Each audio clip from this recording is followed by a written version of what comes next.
What is up, people of the internet? It is me, Real American, back in with a new video. And today, it is time that we do a final deep dive into the Kentucky gubernatorial primary that is happening tomorrow. Yep, it is I would say, the most important governorship election this year. I don't think that's a controversial take because, quite frankly, this is the only one that is really competitive. Yes,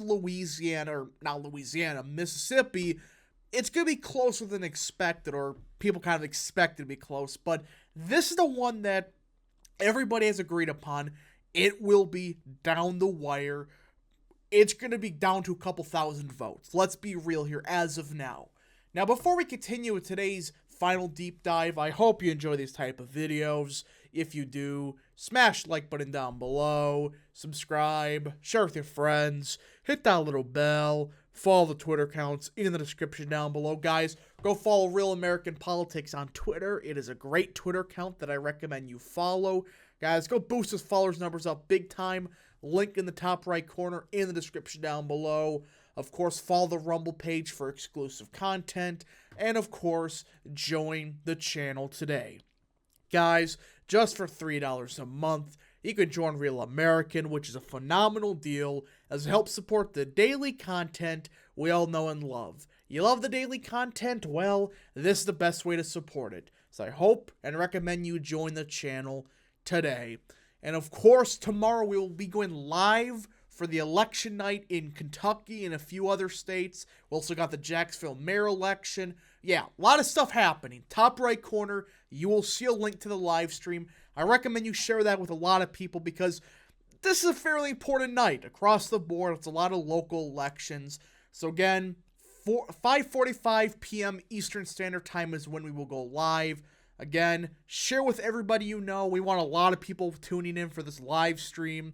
Of course, if you want to get notified, go to the stream, click the notification button, and the second the live stream starts, you will get notified. All right, enough promotion stuff. Let's get into the final deep dive of the Kentucky gubernatorial primary. We're not going to focus on the Democrat side. Jeff Young is not going to win. Now, if that happens, that would be absolutely funny, but I don't think it's going to happen. I don't know how it could even happen, but Andy Beshear is going to be the Democrat candidate, the incumbent governor, which is not a surprise to anybody. So the main focus is, of course, on the governorship, on the Republican side. The Republican side. You get the point, all right? You get what I'm trying to say, all right? But either way, it is coming down to the wire. It is essentially a two-way race. And I know some people are starting to pick up a bit of steam. Eric Dieters appears to be at least picking up some votes, at least in the past couple Emerson polls. You got Ron Queller still in third place with around 15%. But the main two, of course, are Daniel Cameron and Kelly Craft. Now, who do I support in this race? Daniel Cameron. Without a doubt. Even 90% of people on Twitter, those people that they want the electability candidate, they even know Kelly Craft is a disaster waiting to happen. And Daniel Cameron, very solid attorney general. And if we nominate him, he's our best chance. He's fairly good on the issues. And he's our best opportunity to win. Because he's very well liked. He won an election the same year Andy Beshear won by 15 points. And Beshear won by a couple thousand votes. So the guy's already won statewide in a fairly high race. This isn't, Secretary of, Treasury or something like that. Attorney General, that's when people start to pay attention to the election, all right? It's not like Secretary Treasurer elections where, it's going to be way more Republican. Attorney General, at times it can be, but people still pay attention a bit more than other elections. Either way, Daniel Cameron's a very well-liked Attorney General. And I think he would be a great governor. But today's not the focus on Cameron. We're not going to focus on how great he is. I already did a video on that. My focus today is on the disaster that is Kelly Craft. There is no reason she should even be in this election. I've talked to many people, and she is a disaster waiting to happen. And I'm getting sick and tired of this. The competitive primary stuff. What are you doing? She spent over $7 million of her own money attacking Daniel Cameron in a primary when Cameron spent of his own campaign funds only like $700,000. Kelly Craft has spent virtually every dime of this $8 million, $7 million of which of her own money, mind you, attacking Daniel Cameron, who's been the front runner ever since Trump endorsed him in, I believe it was early 2022. I could be wrong, but it's been a while.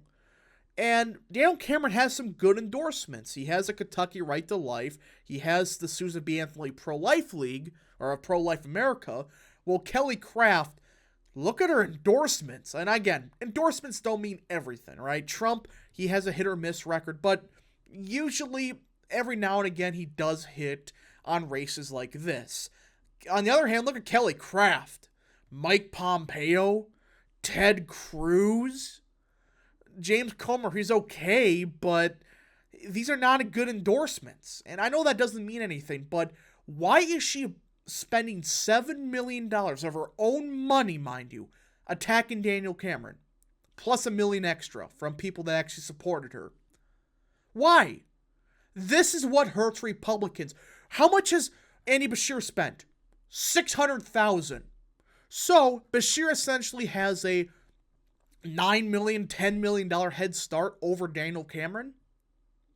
This is what I'm talking about. This alone should be a red flag. You do not spend this much money in a primary when everybody else is spending maybe $600,000.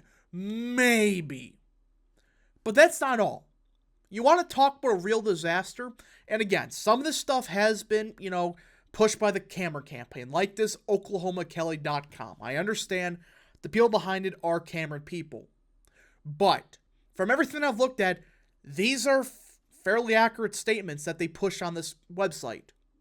Oklahoma over Kentucky. You know how a lot of people made crap about, Oz being from New Jersey, not Pennsylvania? Which, let's be real here. Pennsylvania, New Jersey, it's right next to each other. And we have proof he did school in Pennsylvania. Yes, he may have lived right across the river in New Jersey. But it's not as egregious as this. She's lived in Oklahoma for basically her entire life, as late as 2019. In 2019, when Kentuckians were fighting to keep our state red, Kelly Craft was cutting checks to politicians from her multi-million-dollar mansion in Oklahoma. That's right, Craft went on record over 70 times that her address was in Oklahoma on official government documents. To make matters worse, Craft even called herself an Oklahoma resident. Kentuckians need a governor focused on her home, not Oklahoma. Again, this isn't like he's from Ohio or Indiana, right on the border. That's one thing. When you're from Oklahoma, that's a whole different ballgame, right? That's what I'm saying. When people say they're out of state, it's not like she's 1 mile across the border like Oz was. She is hundreds of miles away, and her ties to Oklahoma are, at best, iffy. So, yeah, it's not a good thing. She's also buddies with Andy Beshear. Yeah, the candidate that we're supposedly against, she's best friends with him. Kelly Craft has said she will not speak negative of Andy Beshear, and wrote a personal note to Beshear that said her job is to elevate Andy Beshear and his family. Kentuckians can't trust Kelly to take the fight to Andy Beshear. What do you mean you won't speak negative? Andy Beshear's going to call you a Nazi. Let's be real here. That's going to be his campaign. He's going to call you a far-right extremist. And you're not going to speak negative of him?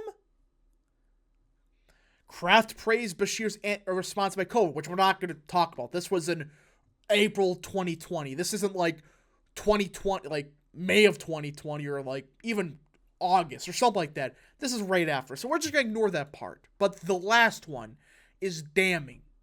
Kraft appeared with Beshear at an event in 2019 and praised him, but pretends like she will stand up to his reckless policies. She did an event with Beshear when he won the governorship in 2019. You can keep going. And remember, she was an ambassador. And to say that she was absent was an understatement. Kraft was absent from her post for more than 300 days out of 600. That's over half. I mean, for an ambassador job, when you're across the globe, you're going to go to some nice place, you're just going to miss all the time in the world? I mean, I know it was to Canada, I believe, but still, it's not a hard job. Let's be real here. Why do you think everybody that give big donations to candidates, they usually get a cushy ambassador job? So you just are absent for half the time? And you can keep going, misleading Kentuckians. And this one is the most damning, and this pisses me off the most. The other ones you could say fine. They're just, they could be misleading or whatever. This is bad. Several Kentucky families called Kelly Kraft shameful and appalling for airing an ad implying she lost a family member to opioids, when in fact, no one has died. This was a freaking massive scandal a couple months ago. This is just disgusting, what she did. As a mother, let's read here. In the ad, the Republican candidate for Kentucky governor says families are suffering because of fentanyl and other drugs that have stolen loved ones away, adding that all across Kentucky it has led to empty chairs at family tables, which is true. And that's one thing. Yes, you're running on opioids. But the next part. This one, it's disgusting. As a mother, this is personal to me because I've experienced that empty chair at my table. Kraft, the former UN ambassador, said in an ad. You heard that right. She said, I had an empty chair at the table, which most people would think she had a loved one, and she implied that it was like a kid of hers that died because of opioids. That's what she implied. Well, look down here. When asked about the empty chair comment at a campaign event Thursday evening, Kraft told Lex 18 that person has not passed away. We were so fortunate. It was a very difficult chapter in our lives, and I thank God every day that we were able to come through this. Are you freaking serious? This is disgusting. You're using a opioids crisis, which countless families lost loved ones to opioids. The fentanyl, whatever it's called, whatever you want to say. Too many Americans have lost their lives to this.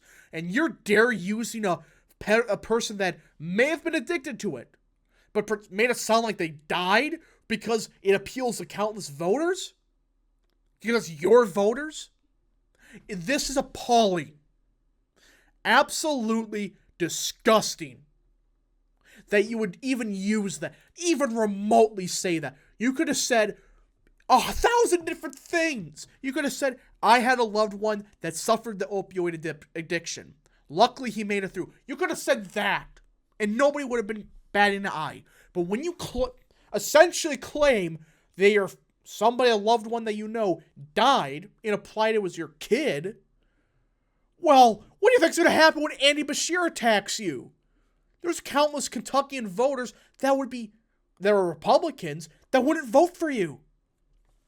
Kraft likes to talk like she's anti-woke, but in reality, she's invested thousands with a fund that supported radical environmental policies and made national headlines for being a woke hedge fund. Again, stuff like that. You could say maybe she didn't know, whatever. But it just goes on and on. Kelly Kraft and her billionaire husband are being investigated for breaking campaign laws by funneling money into a political action committee to illegally buy the governor's mansion.